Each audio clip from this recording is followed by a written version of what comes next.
Tips for installing drywall on new construction coming up.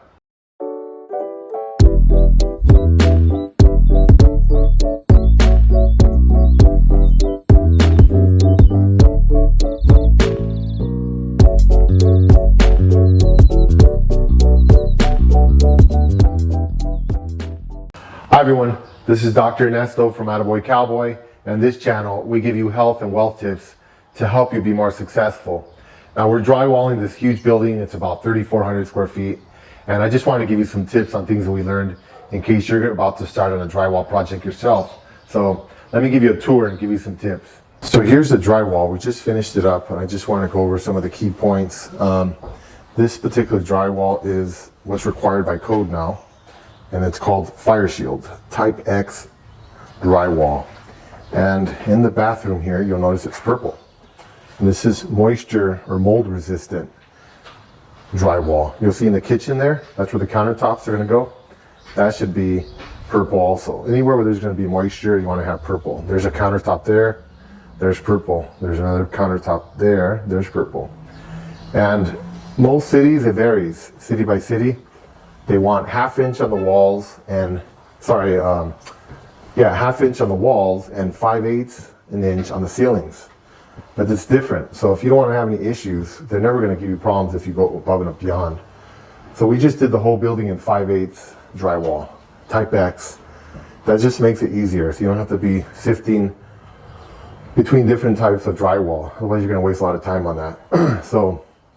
And it does help with the soundproofing. So I recommend just do the Type X and 5/8 throughout the whole building. Now you'll see the screws here. It's like perfectly lined up. And it has to be that way. That's required by code. And that was all done by hand. And I'll mention this again later, but you know, it really isn't worth it if you're gonna do a big project to have your crew do drywall. It's just better to hire someone that specializes in drywall. Here's in the bathroom, so it's purple. Just because drywall is tedious. It's easy to put on, but then all the pasting and the taping and all that stuff could take a lot of time. So I estimated my labor costs.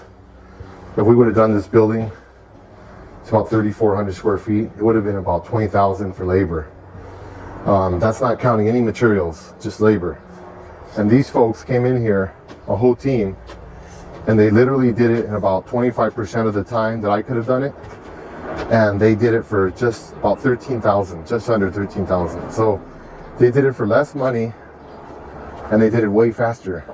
So then we could get done and move on to other stuff. And it kind of gave me a breather because we've been working so much on this that, you know, it's just nice to not have to do something or watch guys or supervise or whatever, okay?